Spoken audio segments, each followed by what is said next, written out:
So welcome to this week's episode of the How Change Changes You podcast.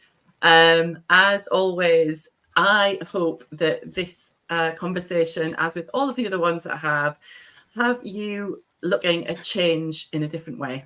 Because there's one thing that is a constant in life, and that is change. Everything is in constant flux and flow, and life just hands you things that sometimes are unexpected, and we can either resist it and avoid it or suffer from it, or we can choose to flow with it. So my conversation today is with the amazing Hayley Ramm, who I'm going to introduce. So I'm going to let Hayley introduce herself. But I loved our pre-conversation that we had together, and we both were saying before we leapt on the live that this conversation specifically about female entrepreneurs creating their own definition of success as being pivotal for your energy levels, for how you want to live your life, and just the overall fulfillment of your day to day. And who doesn't want that? That for us, I think in our conversation and the way it's probably going to go is about understanding what success means to you personally, because it is not a one size fits all at all. So without further ado, hello, Hayley. Hello. Would you like to introduce yourself to the lovely people watching? Oh, thank you, Christina, and thank you for having me today. Much appreciated. So my name is Hayley. I've been running the Efficient Elephant for 9 years now, so self-employed for 9 years. And prior to that, I worked in mainstream HR and recruitment roles for about 20 years. Am I allowed to say that out loud? That means I've been working for about 30 years now, which is a little bit scary. And I think our pre-conversation actually made me realise how much I have changed and how much my career has changed and how much my life has changed over that period of time. And until you actually stop and have a conversation with somebody, you don't realise it or appreciate it. And sometimes it's gone right, sometimes it hasn't at all. But yes, so 38 years working life. I've been married for 25 years. I have 2 brilliant children. Grace, who is 18, on her way to university. Let's not talk about that today, otherwise the emotions will come and I'll be a character from Inside Out 2 doing everything today. And then we also have Elliot, who's 12, who is an absolute bundle of joy. Asks me a zillion questions every day. Half of them I can't answer. I love Google in my life, but he is a little ray of sunshine. It's brilliant. So yes, that's me in a nutshell. I love that. The joy radiates. I absolutely love that. No, it's great, Hayley, from the conversations we've had, like we say already, that, that's one of the reasons I actually just love doing this, because I find that it's cathartic for a lot of the people that I speak to, because life gets so busy that we don't often just take some time to kind of go, actually, what have I done? What have I achieved? Like, what are the changes I've been through? And I think that's why it's important to just set some time aside, because this is why it's like a try-win, because you get the feel goods from reflecting and then realizing that actually, do you know what? I've actually achieved quite a lot. Yeah. I get to actually kind of hold that space and reflect and enjoy that with you. But then everybody else gets to be inspired, gets that kind of inside peek behind the curtain, because let's face it, social media, and media in general shows a certain view. And I think we all know, hopefully, that life's a bit messy and a lot of things don't go according to plan. And I think this is why real conversation is just so important. So for your change story that you want to kind of share, in terms of, and I know obviously, many of us have multiple change stories, but for the main premise of, the last kind of 9 years for you, what have been some of the fundamental shifts of change that have kind of reared their heads up that you've had to kind of navigate?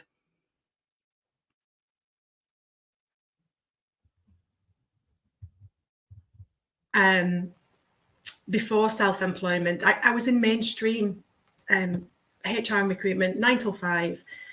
And I just knew I needed to change that, I suppose. So that was my first change point when I look back now over my career. That wasn't working for me for a number of reasons. And then in my self-employed life over the last 9 years, I think what it made me realise after our pre-conversation was actually this: in 9 years, there's probably been about 5 chapters, which I'd never really compartmentalised it before today. But there was probably the startup chapter, where I had lots of support and TEDco and people like that around me. So very much the startup chapter, getting going, getting to understand how to run a business, wearing every single hat that an entrepreneur and a self-employed person does. And that was from 2015 until 2019. I was ticking over nicely. It was working. Wasn't stressing me out. It was pushing me. It was challenging me. It was comfortable and not so comfortable in some ways. But 2019 hit and I decided to get a little bit of breast cancer. So that got in the way a little bit of self-employment. So we had 2019 to deal with that in all sorts of ways, not just from a self-employment way. So that was chapter number 2. I think chapter number 3, another C word, we're going to use lots of them today, was COVID. COVID came along. So we just kind of recovered from the breast cancer and just starting to feel a little bit more confident about being in business still. And COVID hit. Oh my God. I know everybody's got their story, but it was like back to basics. It was food and shelter. It was, right, what do we need to do to survive this period? Chapter 4 was post-COVID. Okay, oh my God, a little bit of panic set in, I think. Fight or flight mode, I think, because it was like, that's not where we're going to be ever again. Let's not ever be in that situation again. What do we do? I know, let's just bring on as many clients as we possibly can. Silly enough, it was still COVID times, wasn't it? And we were still homeschooling and juggling, and it was just ridiculous. And so I think period number 5 is this, the one that I'm in now, and have been for probably about 18 months, which is much calmer, much more about, okay, go back to basics, Hayley. Why did you start this business? Who do you want to service? Not just in terms of your clients, but in terms of yourself and in terms of your health and in terms of your friends and in terms of your family. Why did you set up this business and why do you want to continue with it? And so I've given myself a real good shake probably this last 18 months. And here we are in chapter 5. I have no idea what chapter 6 is. I'm not going there. Not yet. Oh, you not cross that bridge when well, come to the bridge when you cross it. Yeah, absolutely. Yeah.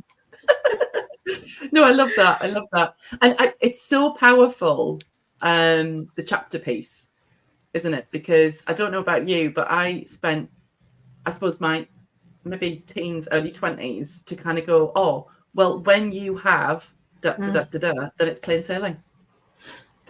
And it's just simply not true. It's definitely not. It is. And we do the same with our children, don't we, to a certain extent? Oh, well, when we get past the breastfeeding stage, or when we get past the naughty toddler stage, or when we get them into school, just don't wish time away. Don't want or need for that next bit so much that we actually miss out on this bit. But sometimes that's all well and good, but you can't see the wood for the trees at the time that you're in a chapter, and you just kind of get through it. And it's not until afterwards that you look back and go, okay, that just happened. And that, do you know what? That's exactly what's happened to me. I mean, I know I was a little bit flippant there with my remark about breast cancer, but that's kind of how we dealt with it as a family.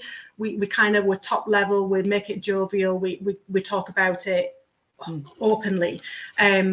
But I had a day literally at the end of June this year where everything came tumbling down. I cried for 24 hours. What's that all about?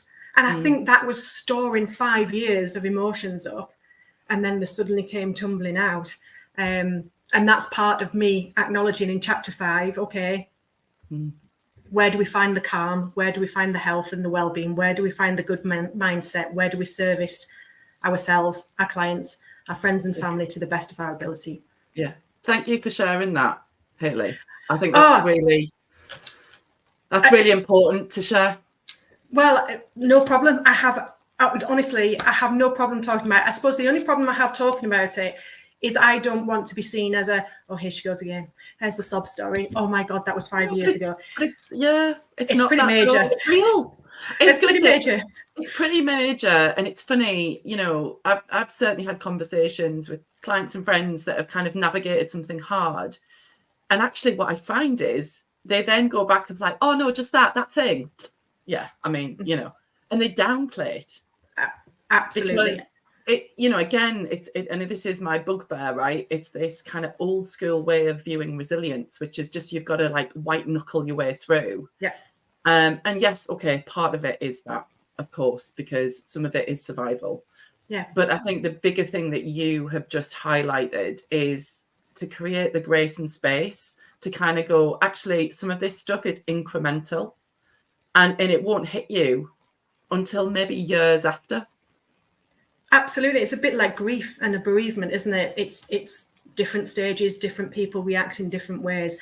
And, you're right, we were probably quite closed about it in 2019 because it was like, okay, we went into protection mode. It was, we can't be seen to be weak. We have to show to our clients that we can continue to work despite this health issue. Mm-hmm. We went into protection mode for the family, didn't want to scare the kids, all the rest of it. So you do just take that mentality of, well, society tells me that I have to brush myself down, shake it off Taylor Swift style and keep going. Mm-hmm. And that's exactly what you did. But then I think obviously 5 years later, yes, had that little bit of a wobble. But I do want to talk about it to people who want to talk about it because I want to be able to help them, because all we see is the negative. And I'm not just talking about health stuff. We see all the negative stuff in the media. Mm-hmm. Where's the positive stuff? And I mean, why are we not shouting it from the rooftops? Why do we not hear the success stories more often than we do? But again, that's you and I with our social media and media, little bees in our bonnets, isn't it? Well, it is. I think that's why, and I think that is the resonance between you and I is that the acknowledgement, that actually sometimes it's hard and messy. And as much as you can put your, war paint on or your mask to kind of just get through, I think there comes a point where there is that acknowledgement where you have to almost slow down to speed back up again to kind of recognize that where am I in force mode? And certainly, I have a lot of conversations with people about, managing your energy levels and what actually you need in that moment. And I think a lot of the time I talk to people who are in this like alpha force, push, hustle, can't be seen to be showing my humanity, my weakness, of actually what we're doing then is teaching people how to treat us, because then those people who are essentially hiding their humanity, they're almost kind of showing this perfected, pristine outer, when behind that is a beating human heart that has feelings and, who will get knocked around. We all get bruised and battered by life. And I think it's just a very important thing that if anyone listening is kind of like, oh, well, I'm all about powering through and suck up buttercup and all this kind of thing, the more that you push things down, they'll come up in physical symptoms. Yeah. Volcano style, without a doubt. Yeah. Without a doubt. Yeah. So it's almost that thing of, you either make time for your health or you make time for your illness. Yes. And your emotion to come up. Yeah. And I think that's the harder thing to navigate, right? Is to give yourself the grace and space to kind of go, I know when to power through, but I know when to take my foot off the gas.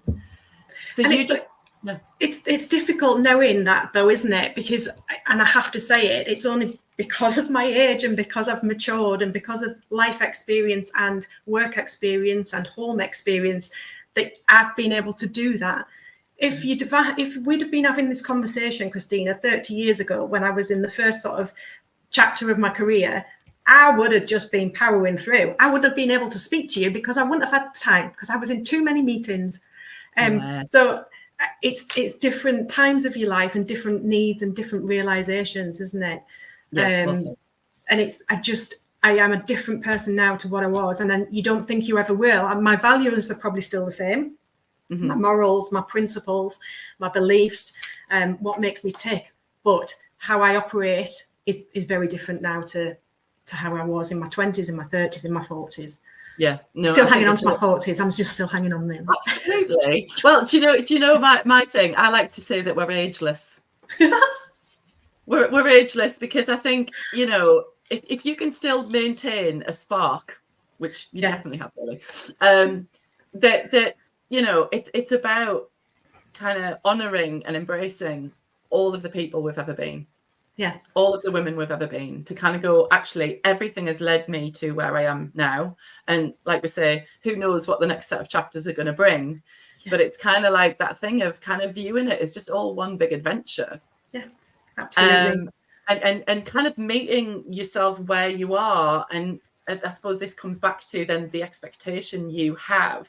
Because when you mention about, obviously, in your 20s, that maybe you were going to all the meetings and climbing the ladder and, you know, very kind of, you know, go. That was probably driving you because you had everything kind of in front of you to go get.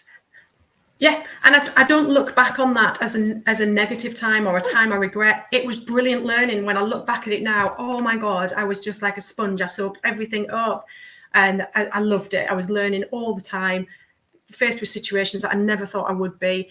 But it was great, and I learned loads from it. And I wouldn't have wanted, you know, this remote life that I live now, almost from a work perspective. I don't have a team around me.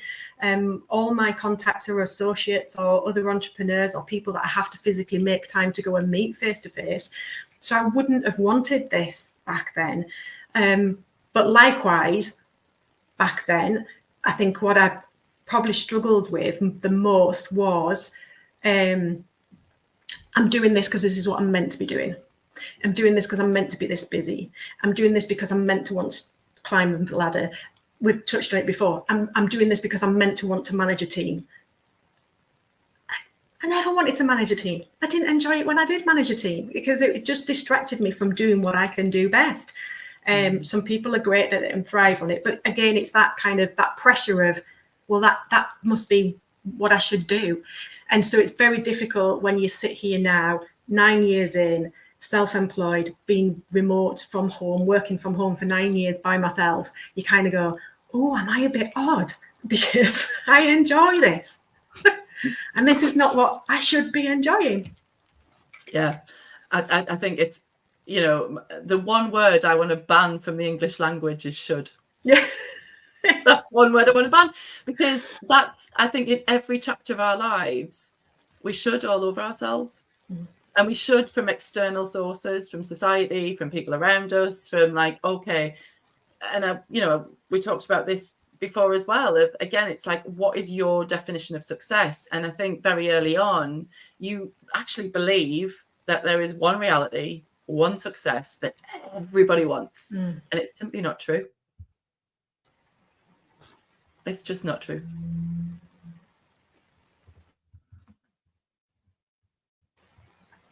Sorry, I've gone quiet because I missed your last point there.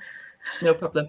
Just the criteria, the success criteria that we work towards, that, you know, to ask ourselves that question of, actually, in this chapter that I'm in, what is meaningful success? Because to your point, I think when you're younger, you're looking outward, you're looking at everybody else of like, what should I be doing? What should I want? What is fulfilling for other people?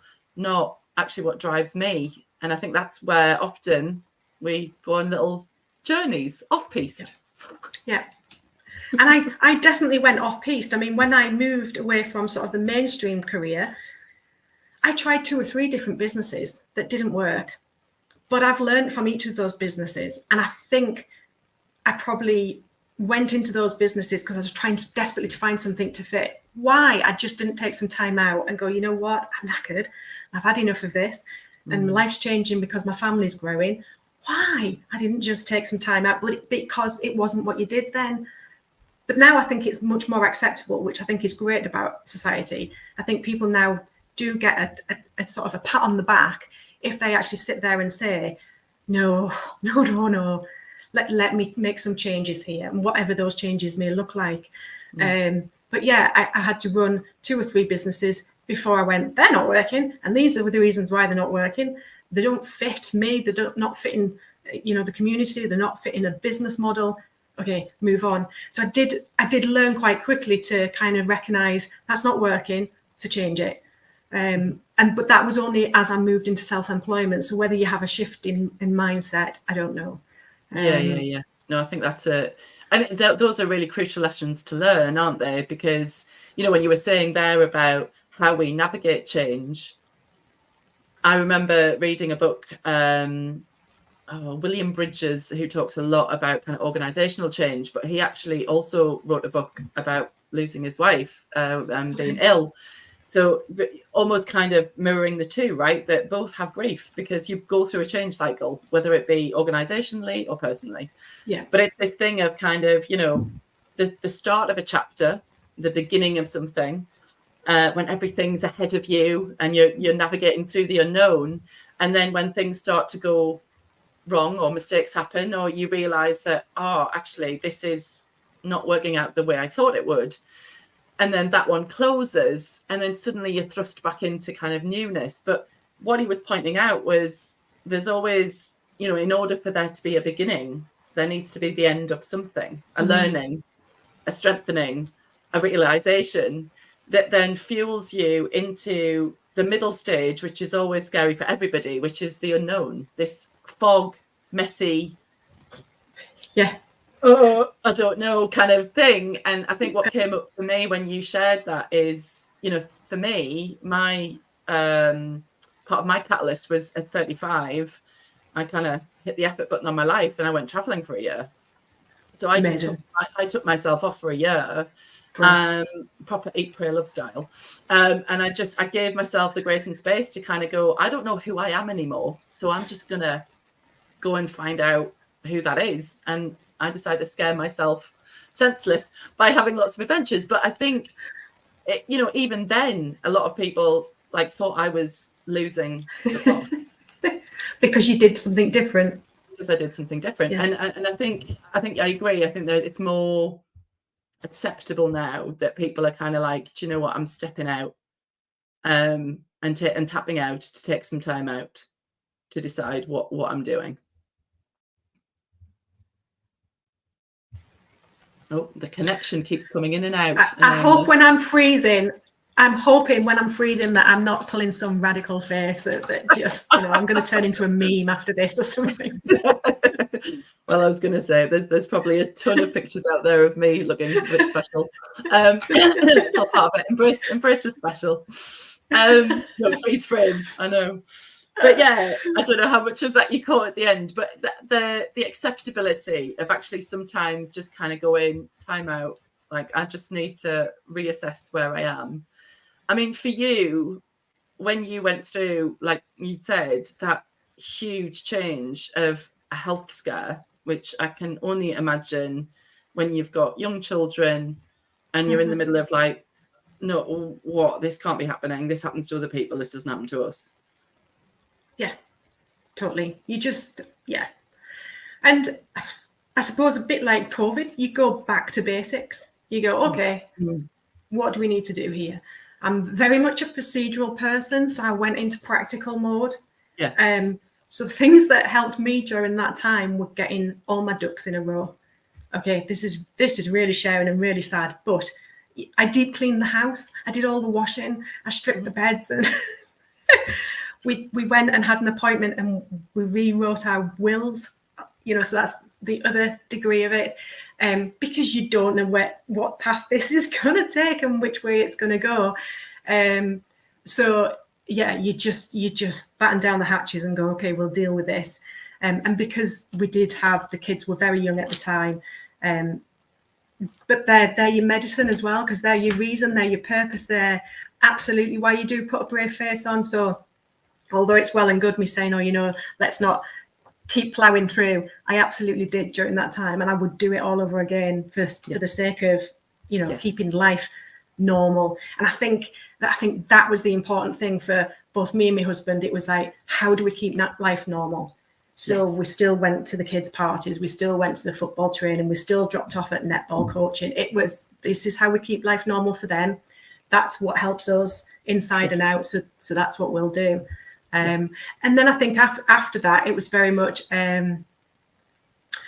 I wasn't confident enough, not in terms of a different kind of confidence, in that I didn't feel confident to go back out there with my business and really push it.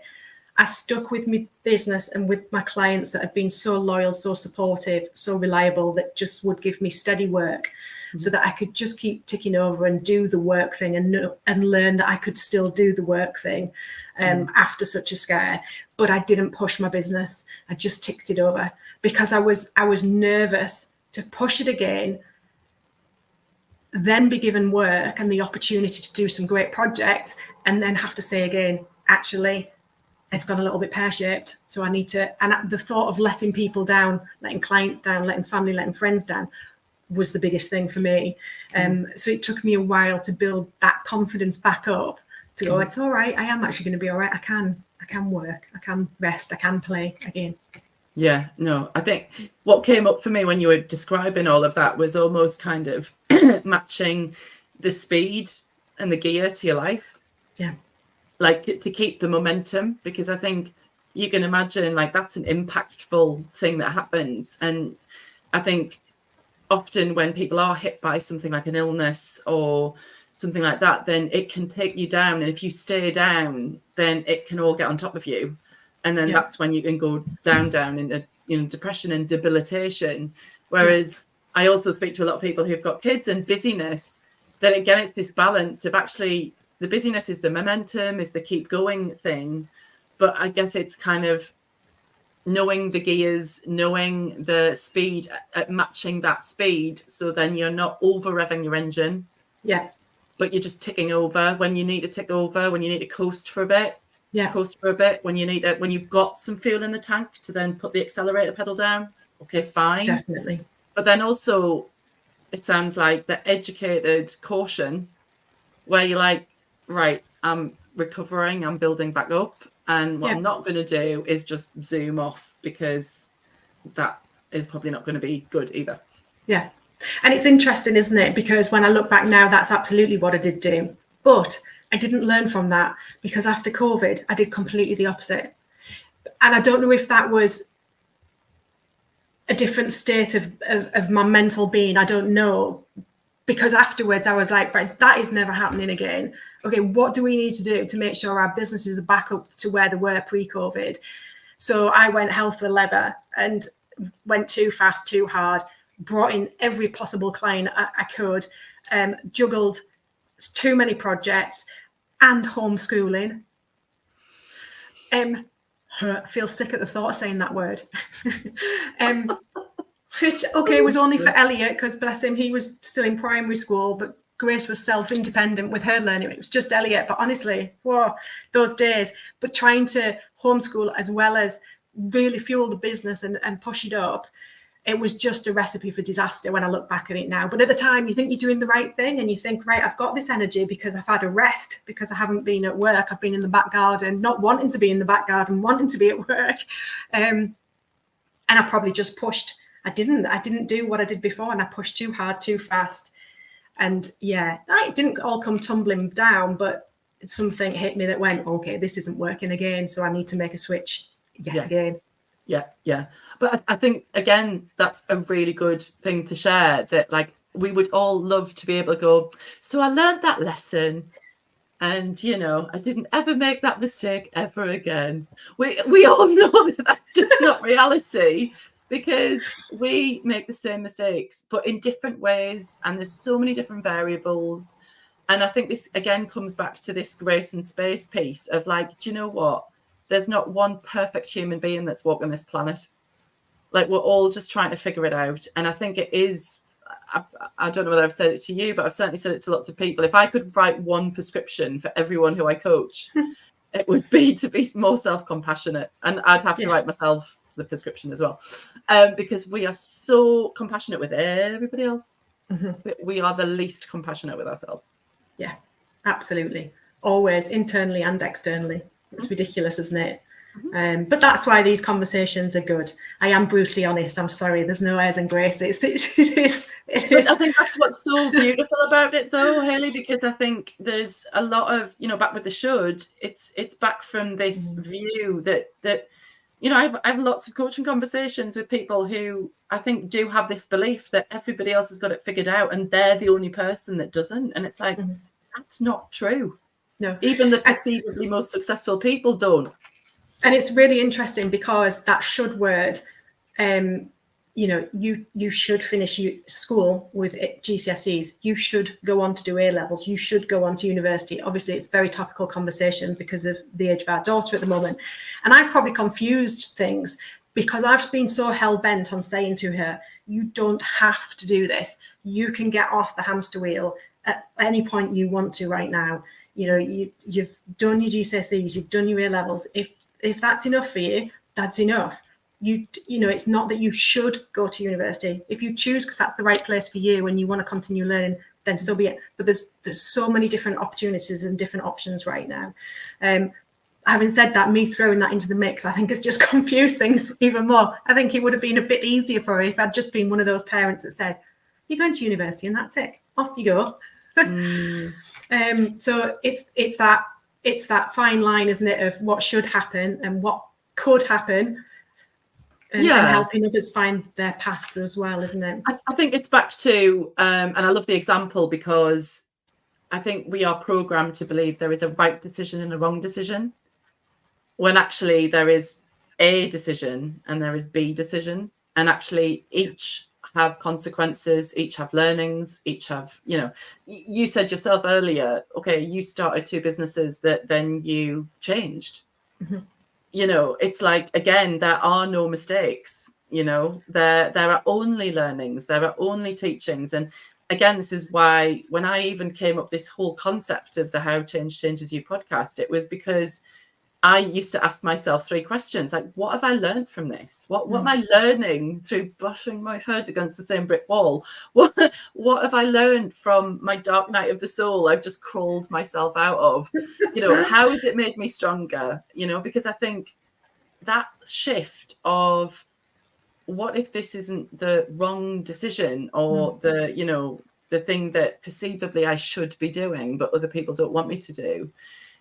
It's again to not just think from this place, but think from the whole of me, the gut of me, of what feels like, what do I feel compelled to kind of do? And I think sounds like that's what you're trying to teach your children as well. Yeah, absolutely. And it's a bit like if we revert it back to business life, I should be on LinkedIn. I should be posting every day. I should be on Instagram doing pictures of my perfect Christmas tree, which I've never had. I should be going for awards. I should be employing people by now. I should be renting space for my office. I shouldn't be in, a converted bedroom in the house. I should be driving this car. I should be, it can go on, can it? The list can go on. And I think that it's not probably been until this last 18 months that I've kind of gone, no, because that's not right for me. Maybe I should on paper be doing those things, but that's not what's right for me and my business. My whole reason is to serve my clients well, is to serve my family well, and is to serve my friends well. And if I can't do that, then I won't do it. And that has been something that's, I suppose I've learned over time, to say no, to listen to my gut. My gut is never wrong. I wish I would keep reminding myself of that. My gut's never wrong. My head often is, but my gut isn't.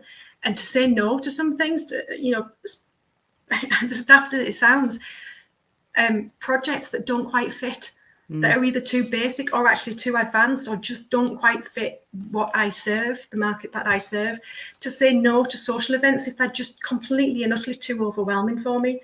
Because sometimes I am in that space where I just say, no, it's just too much for me. I can't handle that. To say no with reasons. And so I think that comes with time, learning that you don't have to follow the shoulds, and we can follow the coulds, but it's how we do that and why we do that, isn't it? That's really important. Yeah. No, I love that.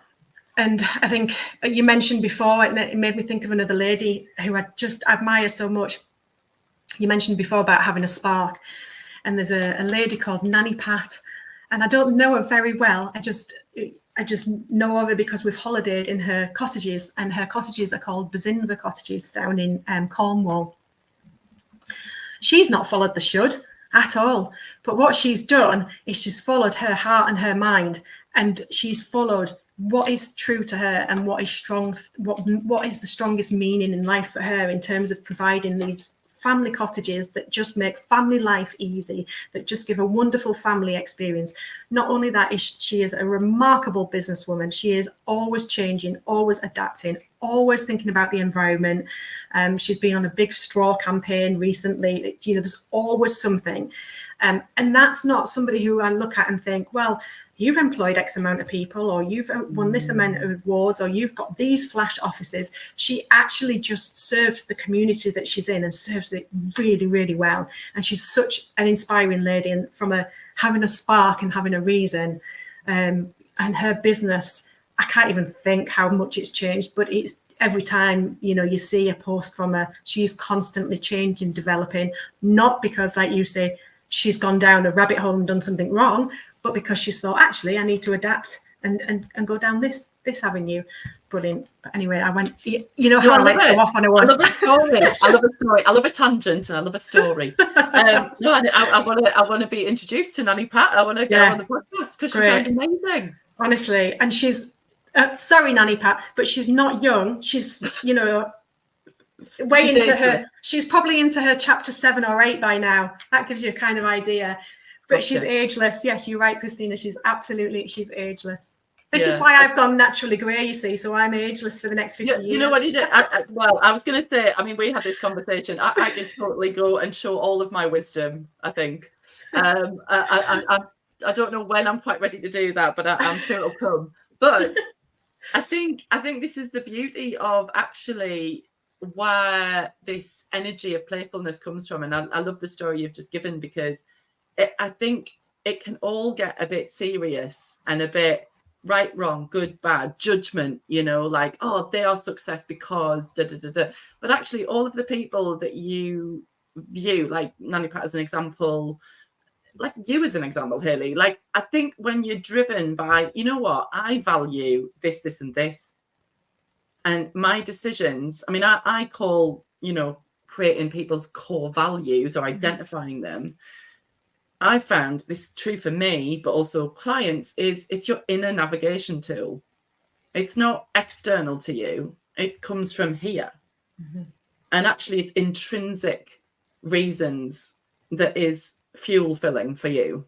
Yeah. And it is, I think the outward effect of that inner spark is it just is radiant with life, because they're not following this like empty ghost, this like hungry ghost of just more. I'll be happy when da da da da da. You're not living in the future. You're like, bring it. Yeah. And all I ever want to do, I just want to help people. That's why I will openly talk about the good and the bad in life. I will openly talk very honest about anything. I think when I think about why I set my business up, it was to help people. I know, you know, it sounds like it's HR and recruitment, so it's black and white and procedural and all the rest of it, which is what makes me tick. I get that. That's, you know, systems, processes, great. But why I set this business up was because I wanted to help HR and recruitment professionals, because they are so busy, and they're actually surrounded by a huge amount of negativity. And that's one of the reasons I moved away from it, was because it's, you know, it's grievances, it's disciplinaries, it's redundancies, it's restructures. You know, it's not great stuff. But I want it to be there in the background, saying to them, you know what, your day is mega busy because of these 10 reasons. Give me 6 of those. I'll do them in the background for you. And that means you can go off, do your strategic meeting, do your operational meeting, and then I can do all the things that are on your to-do list in the background.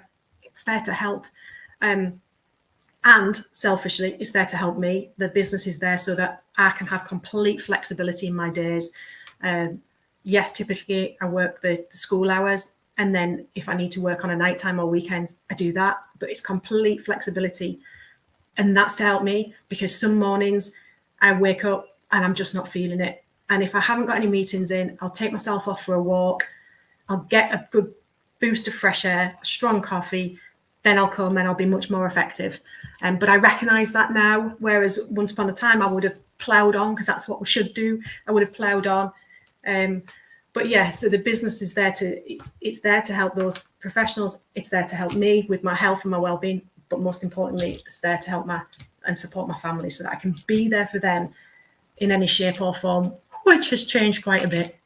But I just absolutely love that. I mean, God, honestly, I'm going to have a time of my life doing sound bites from this conversation, Hayley. There are so many golden nuggets that you are just like firing out. I love it. Because what I heard with that, and it's funny, I was talking to a lot of female entrepreneurs last week, and we were talking about resentment. Oh, wow. Okay. And actually what creates resentment, and exactly what you just said, is actually when we live in shoulds. Yeah. When we try and bend over backwards and overgive, and we're not intrinsically centered in, do you know what, this is what I care about, and this is the reason why I'm doing it. Yeah. That is this collaborative win-win, like we all win or we don't play kind of philosophy. That avoids resentment. Whereas if you are not clear about the inner driver, if you are living by shoulds, if you are seeking validation and success externally, that is the road to burnout, because you will be doing something that doesn't fuel you, that actually gets in the way of you living a life that you want to live. And that's draining, that's distracting, it disrupts your energy. And exactly what you painted the other picture of is, I'm clear about what is meaningful to me. I'm clear and I'm aligned. I'm taking action with, I know what lights me up. I know what I'm good at, and I know what I care about. And that's the action I take. And then other people benefit from that too, as opposed to just doing it like an empty, you know. That word resentment is just brilliant. I mean, I didn't think you were going to say that. I just presumed it was going to be the resilience word, but it's resentment. And do you know what? That's really made me think of something. And I'm only that clear and prescriptive about what I do and don't want because I've made a very conscious effort and very conscious decision to continue in self-employment. However, for full transparency, because that's what we're doing today, I did go for a position with an organisation to be employed again. And that was probably a couple of years ago now, when I think back, the reason I did that was because at the time, and this goes back on everything I've just said, but at that particular time, I was resenting my home office, my home environment, my being there for everybody and everything all of the time, 24/7, and not being able to go, I'm going to work now, and close the door. So I went down that route because I thought, and I never thought of it like that, but it was a little bit of resentment of, hang on a minute, I need my time, but I didn't know what my time was then. And so I did. I went for a position which I still to this day I would have absolutely loved. The team were potentially wonderful, and it would have developed my skills in a slightly different way. So it would have been great. And I suppose I should have accepted the position. I could, but I chose not to because of actually when I thought about it and did the good old, list of good things, bad things, what's going on in life right now, what do we need to make it work and make it fit. I chose not to. I don't resent that at all. I don't think I've made the right decision. It was the right decision at the time with the information I had, which is one thing I always say. But you are right, that stemmed from a little bit of resentment. Yeah, all of the things when I talk about energetics, that all pain signals are designed to get our attention. So it's not happening to you. So PAIN as an acronym stands for pay attention inside now. Okay. Which is the awareness of, I'm feeling irked. And we all do, because my default is to people please. That is my fundamental default. And I do it again and again. And I know all the stuff behind it. I know the neuroscience behind it. I know, it doesn't stop me doing it. And so it is like, oh, hello, old friend. Here we are again. We meet again. Because I see it again and again. I think it's especially how women are wired, because we do. And I think it makes total sense, Hayley, what you're saying is that when you give, you feel like, well, I'm getting nothing back here. Yeah. And that's when we get into resentment. Yeah. And it's draining, man. Yeah, it's absolutely draining. And it's about that, what you've just said there about pain, it's about building that awareness. And one thing that's really helped me, I suppose, become much more aware of myself and others is I did a coaching course at the end of last year. And that's for lots of reasons. One, for personal development. One, two, because I love to continue to learn. Three, because I want to look at some business coaching for SMEs in the future. And actually, I got loads out of it. I learned so much. And it was that becoming aware, not being a people pleaser, not answering questions with, okay, you've got a problem, this is your solution.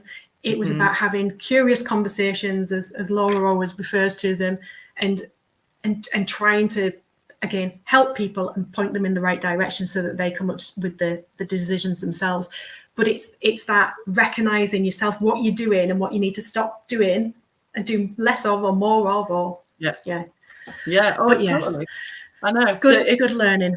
It's all good learning. And I think that's the switch for me of like, what am I learning? Then kind of takes the sting out of this hurts and this is really annoying. It's like, well, yes, it can be both annoying and full of lessons all at the same time.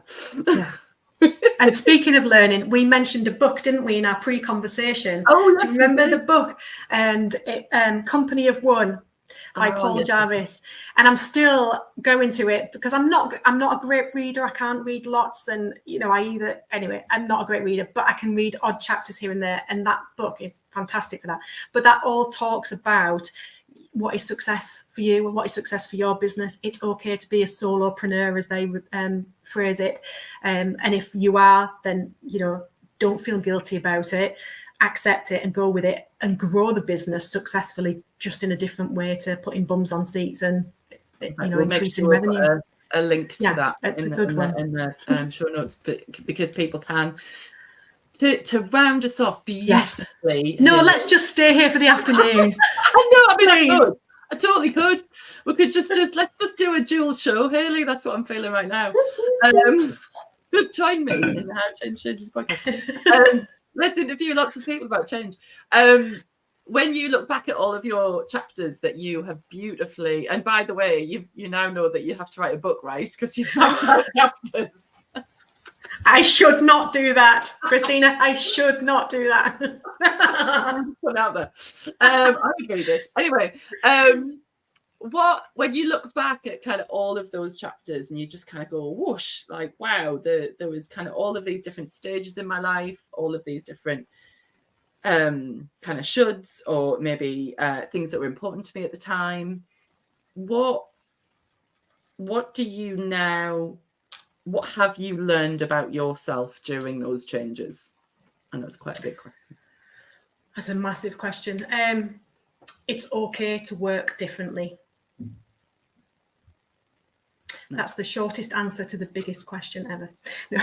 No, genuinely, it's okay to work differently, because I think that's what I have done over the years and throughout the chapters. Don't feel guilty for working differently. If you are still productive and still effective in whatever your skill gap is, then go with it. If you find something that works for you and your clients and your personal setup, then keep it going. Always listen to your gut. Accept that it's okay to say no. If it's not right, it's not right. So it's okay to say no. But yeah, I think my main thing is work differently, guilt-free. I love it.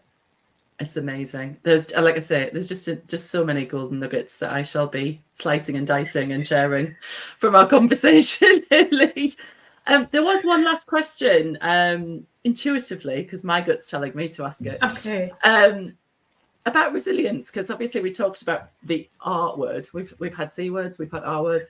Throw in an F word. Where's the F word, Christina? Come on, then we've got a full suite.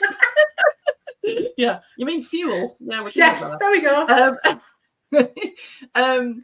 When you think about how you maybe used to view resilience and how you now view resilience, what's the difference? Is there a difference? There is definitely a difference.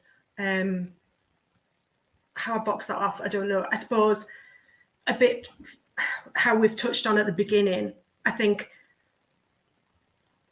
when I was younger, resilience probably to me was, okay, you've got sickness and diarrhea. It's okay, I'll still go into work. Okay, you've got the worst cold in the world. It's okay, I can still be productive. So I think resilience for me back then was actually probably being a bit of a martyr. You know, I can still do this. Look at me. And I'm big and strong and clever because I can still rock up at work and still deliver, and I don't feel 110%.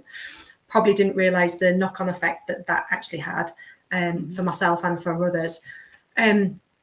Resilience now for me is taking a breath, taking a step back, not solving the problems there and then, and just taking it day by day.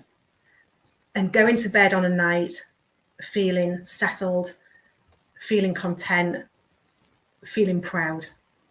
So yes, resilience does look completely different, doesn't it, to how it did once upon a time. And maybe if you ask me that in a few years' time, it might change again.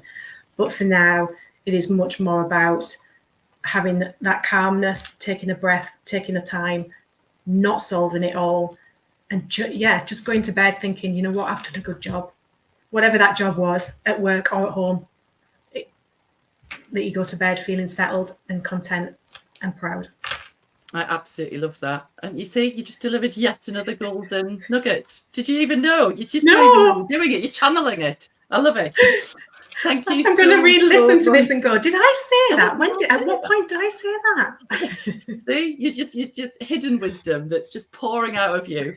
I love it. No, there were so many, and I absolutely love your definition of resilience because there's resonance. And I guess for my passion as well is to eradicate this push all of the time. Yes, there's a time and a place for it, but we can't keep doing that to burn people out. It's not what life's about, is it? No. We've got to be able to find our fuel and know when we can put the accelerator pedal down, but when to actually take our accelerator pedal, kind of our foot off the pedal. And sometimes when to get out of the car and just, reset. So thank you, Hayley, for sharing your story so openly, so transparently.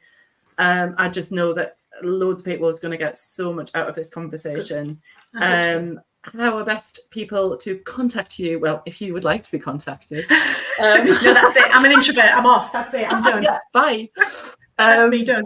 LinkedIn is always my go-to. So that is definitely the best place. Just Hayley Ramm on LinkedIn, and they'll connect with me in every way there.